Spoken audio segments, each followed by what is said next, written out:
Alright, what's up guys? We are back again. Haven't moved the square inch, just restarted the camera. It's still just an absolutely gorgeous night here. It's probably about 54, 53 degrees. We're in the beach of Lake Huron. Doesn't get too much better than this, guys. I mean, there are beautiful places in this country. The West, East Coast, Florida. I mean, Florida's kind of overrun with people, but it is truly a pretty place.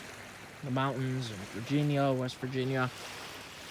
But really what this channel, what I'm trying to do is bring you guys the beauty of Michigan. And that's really what this channel is about. Now we're going to continue really quick with about the Powerstroke. And again, just assuring you guys, this channel will not only be about the Powerstroke. However, there are people looking to buy an F250, F350, or the Limited 2017 up, and they might want to hear these things. And it's totally okay if you're not in the market for one or just don't care. Clip notes on what I hate or dislike.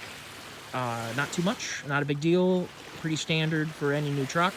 If you want to stick around, I will go through them, but I don't really hate anything major about this truck, so I mean, it's cool if you guys want to go on to a different video, and I will get you guys more content, so it's not only about the Powerstroke and not only Doug being long-winded. So 10 things I absolutely hate. Number one, and it goes for every single new truck, my Power Wagon, my dad's truck. I hate traction control, stability control, any kind of garbage like that. I know how to drive. I don't need to have that garbage tell me I can't drift, tell me I can't have fun. I really, really, really dislike having those features on a truck, especially a heavy-duty truck that you're going to use off-road, because when you're in a situation where you are at the limit of what the tires can do in the terrain you're in, the last thing you need is for the engine to come in and say, nope, can't have any horsepower. Now, I know what you're going to say. Static friction is always higher than dynamic friction. I know, I get it, wheel spin is bad.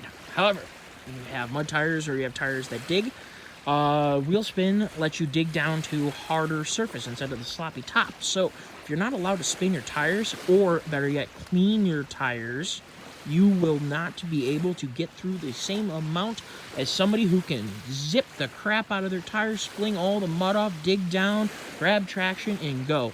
I assure you, your vehicle will go through more without traction control at the limit of traction.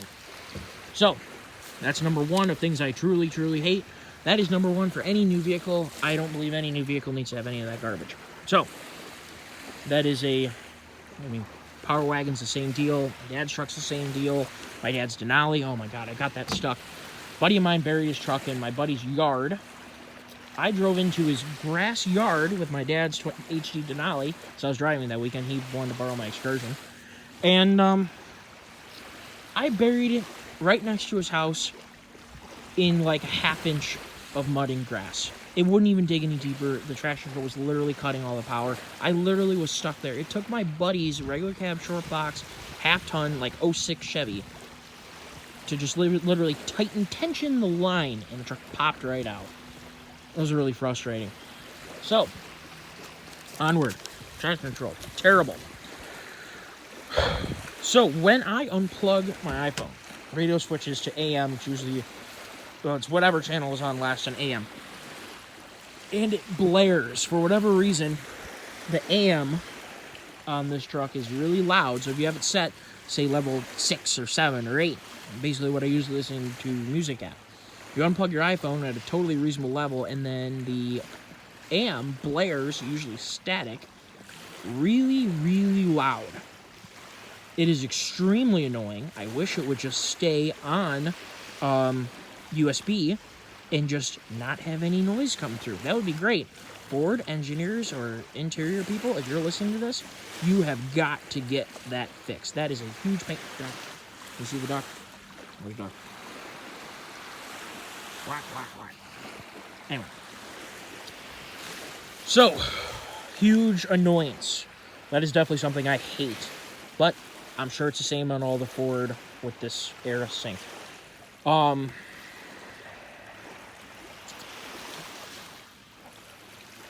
Doesn't switch. What the heck did I write down here? Wow.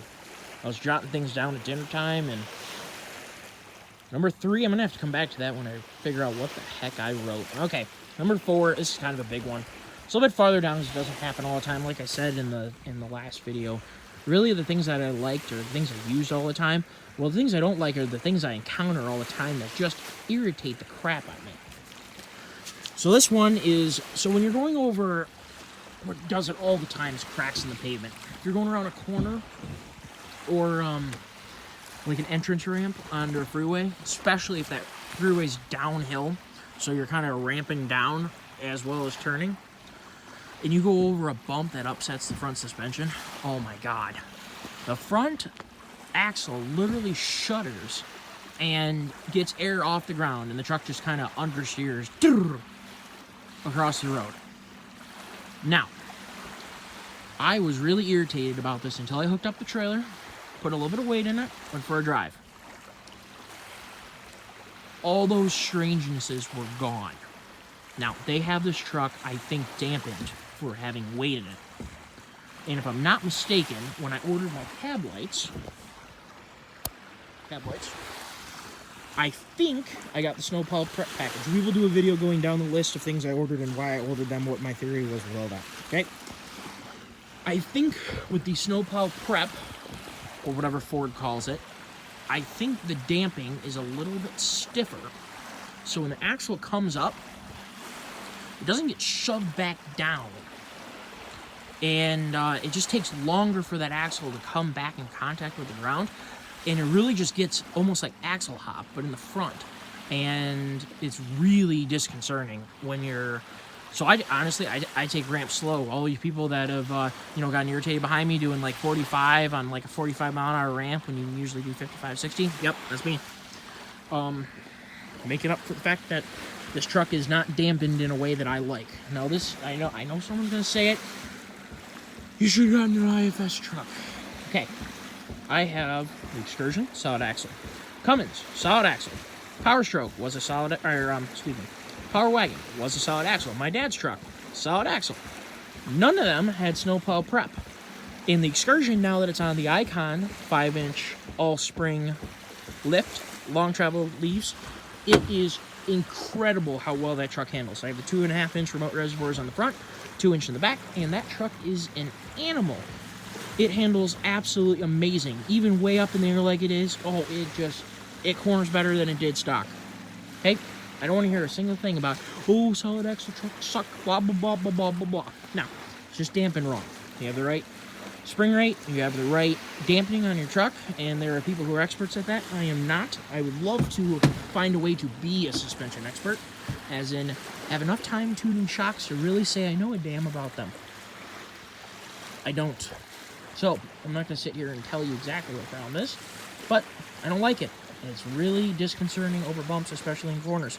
And it's not a feeling I've had in other solid axle trucks. And I think it has something to do with the amount of payload this truck is rated for, coupled with the potentially increased spring rate in the front for the snowplow, plus if there is a difference in dampening, which I'm not sure there is.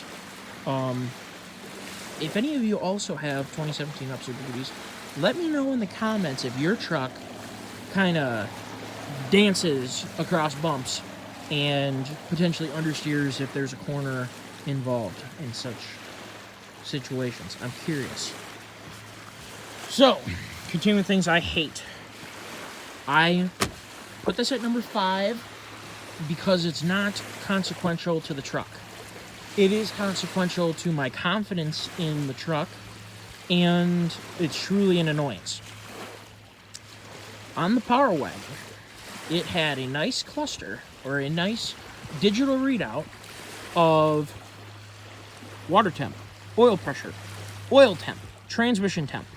4 very important gauges, okay? 4 very, very important pieces of data. Now, I realize you're not going to fix something on the side of the road if for some reason you blow head gasket and coolant goes skyrocketing, okay? I get it. You're not going to do a head swap on the side of the road. But it's nice to know something is wrong. I do not like the way they have the gauges set up on here. It's a lot of, is it okay or is it not okay? I would like to see PSI, and I'd like to see exact temperature, and I'd like to see all of those main things as well as boost and intake air temp. Because on diesel, boosted intake air temp are 2 things that really, really matter. On a readout, in the cluster, all together. So, water temp, oil pressure, oil temp, training temp, and boost, and EGTs would be awesome. That would be nice. These trucks all have EGT gauges to use for the DPF system. Why is there not a gauge for that? I really don't understand why that is. Now, it's probably because I'm weird. There's another duck. Ducks are cool. Anyway. It bothers me. I really like to have a good idea of what I'm looking at while I'm driving, to keep track of trends if you want, if things are getting hot, if things are getting cold, and couple them with the terrain I'm in. If this is a 75-degree day, I want to see how it's behaving, and on a 95-degree day, I want to compare it and see if I'm at the edge of cooling or if I'm borderline. It'd be nice to know that, you know? You can turn it back on a 95-degree day and just be smart, and then on a 70-degree day, you know you're good.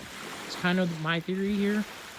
I would really like to know why Ford didn't present that to the customer, and I got a feeling it's because most of the customers do not give a flying hoot. And I understand that, I sympathize, but it doesn't cost you any money to put that on your gauge cluster. If someone doesn't want to look at it, hey, they don't need to look at it. So I'd really like to come back to this number 3. And I am so sorry for... Oh, doesn't switch out an iPhone. I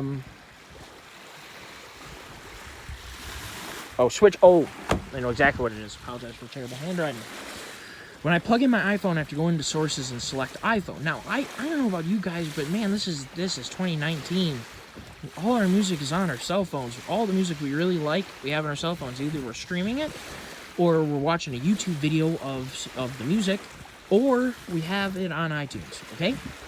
Why is it when I plug in my phone, I have to go in and tell it that I want to play iPhone? I really don't want to listen to AM radio. Does anybody want to listen to AM radio? Anybody care about AM radio? I don't. So, definitely don't like that. It's a really small gripe. Had to finish off number 5 for hate with something kind of small. Now, on the dislike. So, basically, mildly dislike. You know what I'm saying? TK's a little bit slow to disengage. When I first was kind of driving it really slow and 4 high, just kind of breaking in the front gear set kind of thing. Pulled in my driveway afterwards, went to go kick it out, and then, I was actually putting in 4 low a little bit just to kind of break in everything, just nice and slow. And I went to go put it back into 2 high, and the TKs didn't engage yet, even though it said 2 high on the dash, threw it in gear, and buzzed the crap out of the TKs. Now, it doesn't really matter. All of us have buzzed T cases before. It's not really the end of the world. But this is 2019. My 2004 200,000 mile Ford Excursion doesn't do that. Ford, why is it doing it in my 2019? It hasn't done it since. May have been operator error. I kind of know how to use a T case, but hey, you never know. I wish it was a little bit quicker to disengage, and I wish it was a little bit quicker to engage, but it's really not the end of the world. Tailgate won't go down unless you hit the unlock button. Okay, there's a button inside the truck on these lariats that lets you drop the tailgate. Now I know what you're going to say. That's stupid. You can go out and do it yourself. Okay, there's a button on the tailgate too. So, it's not a big deal. It's either a button there, or it's a button over there. Not a big deal. Just pick a button. It's actually kind of nice to hit the button when you get out of the truck because it's already down by the time you get there, and whatever you're going to do, you can already start doing it. It won't do it unless you reach over and hit the unlock button in the door. Even if you've opened up your driver door, you click the driver door and you get out of the vehicle, the truck hasn't fully unlocked because the driver door is still locked. That's really annoying. Not a big deal. Again, not a big deal. On the tailgate note, I, of course, have the step for the tailgate. I love it. Don't tell anybody. Shh. It's our little secret. It's a really nice feature. I use it a lot better than a step and a bumper or something dumb like that. That is actually extremely useful. Okay. So, number 8. So, basically, we're going down the list of top 5 are things I really, really hate. Bottom 5 are things I deal with kind of thing. Number 8, having EGR, having DPF, and selective catalytic reduction. Nobody likes the fact that we have all this emission garbage. All it does is waste fuel and, honestly, pollute with really noxious gases. I mean, okay, fine, you got your hydrocarbons, your CO, and your NOx taken care of. Okay, I got it. You knocked it down by maybe 50 or 80 parts per million for each one of them. Whoop-de-doo. Okay? Personally, I don't think that matters. It does zero good for anybody. But what you are emitting is really noxious stuff. It's literally burns your eyes, and it literally smells like crap. I don't like having it. It's not a huge deal. They've integrated it very, very well in these new vehicles to where it really isn't a big deal. It's not a big deal to put DEF in. It's not a big deal. I could totally drive this truck for the rest of my life as long as it continues working. I mean, if there's a major electronic issue, that's a problem. But supposing it continues working, it's not hard to deal with. I get great fuel economy. It drives great. It doesn't have any of the weird tendencies the early DPF-equipped vehicles had. It's really easy to live with. But it would be better if we didn't have it. Where all we're doing is buttoning it up with junk hanging off the back of your truck to make, like I said, 50 or 80 part per million difference of NOx and CO. It doesn't matter. It just really, really, really doesn't. They literally some of you guys don't really know how all this works. There's a soot filter, your diesel particulate filter. There's 2 ducks flying right here. That literally captures carbon, like carbon, diatomic carbon, soot that you see. So when you roll coal, soot, okay? Soot is carbon. It makes up me. It makes up the grass. It makes up the tree. It makes up that dead tree over there. It makes up the fish in the sea. We are all carbon-based life forms, okay? When the carbon comes out of being captured in fossil fuels, it just ends up back in the carbon cycle. I don't know if people just skip like 4th grade, but it's not a big deal for soot to be coming out. It's just not. Period. It is not bad for the environment at all. So, they capture something that isn't bad for the environment because they're afraid of it, and then they dump fuel into the exhaust system and burn it off, decompose it at an extremely high temperature. Much, much higher than combustion would ever take place. It's a known quantity. Go talk to someone who's a chemist. That at those high temperatures, compounds are made that are extremely poisonous, extremely noxious, and extremely bad for everything. Why we're fitting our vehicles with that, just to lower parts per million by a little bit, a literally inconsequential amount, couldn't tell you. I don't understand the logic. I don't get it. But then again, I'm not a politician. I'm sitting here on the edge of Lake Huron talking to you guys instead of sitting on my hiney in Washington, D.C. making stupid rules. I don't like that. It's not a big deal. Don't be afraid of buying a diesel because of EGR, DPF, whatever. They've got it figured out. It works. There's a lot of guys who do hot shot that are a couple 100,000 miles into these new trucks already, and they're just fine. There's a lot of high-mile 6.7s out there working every single day, driving past you on the highway, hauling freight for cash. So do not worry. It's not a big deal. It's not the end of the world. So that was number 8. Number 9. All right. The stupid plastic fairing on the front of the truck. They say it's for windage, for better fuel economy. It's a 4-wheel drive truck. I don't want some stupid piece of plastic hanging down, lowering my ground clearance. My approach angle is terrible because of that dumb piece of plastic. I've already learned the hard way when I was off-roading out in Oklahoma on a road trip. We'll talk about that. Or maybe we will have talked about that. Depends on the order I post these videos and also the order to which you guys watch them. I don't like it. It's stupid. It's completely useless, but it doesn't really affect me in any way. And if it rips off today, tomorrow, the next day, good for it. I don't care. Number 10. Ford messed up my order. I'm not too worried about it. It's not a huge deal. I had in my order the 360-degree camera, which I really wanted to just monkey around with. Is it needed? No. Is it a big deal? Nope. Not mad about it. Totally cool. At the very, just a few days after I actually placed the order, I called up the salesman I ordered the truck through, and I said, hey, I forgot a couple things. I really want the fifth wheel prep, goose neck fifth wheel prep, and the plug. And I really want to have the console safe. I forgot to tell him about it. We are going through different build outs to see, you know, cost effectiveness of F350 versus 250, all that other garbage. Trying out Lariat Ultimate versus fully upgrading XLT versus, you know, we did 100 different build outs to figure out what was the best deal. And we ended up settling on this, or, you know, ordering this. I added those two things, and for some reason, excuse me, it kicked off my floor mats that I had ordered, the cloth, or I'm sorry, plastic, or whatever, heavy-duty floor mats, and it kicked off my 3D camera, which would, if you guys don't know, has cameras out the side of the truck, uses a camera on the back of your truck, and there's a camera in front of your truck, and in theory, you should be able to use the head unit and literally see the terrain around you. I thought it would be fun to monkey with. I knew I was going to be eventually doing the Great Lakes Powerstroke thing. Kind of the whole, I knew this was all going to hopefully come to fruition at some point. And here we are today. And you guys are hearing me babble. We're doing it. So, kicked off two things that I kind of wanted, but bought WeatherTech mats. No big deal, you know. And I don't have 365 degree camera. Whoop-de freaking do. Or 360 degree camera, excuse me. Whoop-de-doo, not a big deal, not too worried about it, but Ford did mess up my order. The dealer, or he didn't know until we went and took delivery of the truck, and I was going through things with him. He's like, wait a minute, there's no 360 degree camera, and literally at the exact same second he said that, I was already looking at the spot in the dash, those of you who know where it is, on the top right side of the head unit.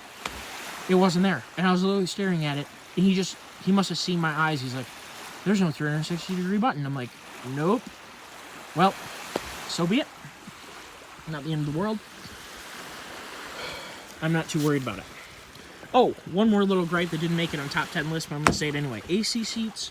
I got the AC and heated seats, and the heat works really good. The AC, on the other hand, just isn't as cold as my dad's Denali Blue. Just being real, telling it like it is, it's not as cold. And I'm always hot. Mostly because my girlfriend likes the heat cranked up. Oh, and there's dual, I ordered the dual climate thing for that exact reason. So I can have my side, she can have her side. So, that basically concludes the things that I either hate or very much dislike. So thank you all for toughing out this video. If you are looking for a Powerstroke, or if you're looking for a new truck and the Powerstroke is on the list, I highly, highly recommend it. By no means is making this video saying that I don't like my truck. I love my truck. Just always have to be honest and real and tell things like they are. And those are 10 things that I don't like. So, thank you all, and see you next video.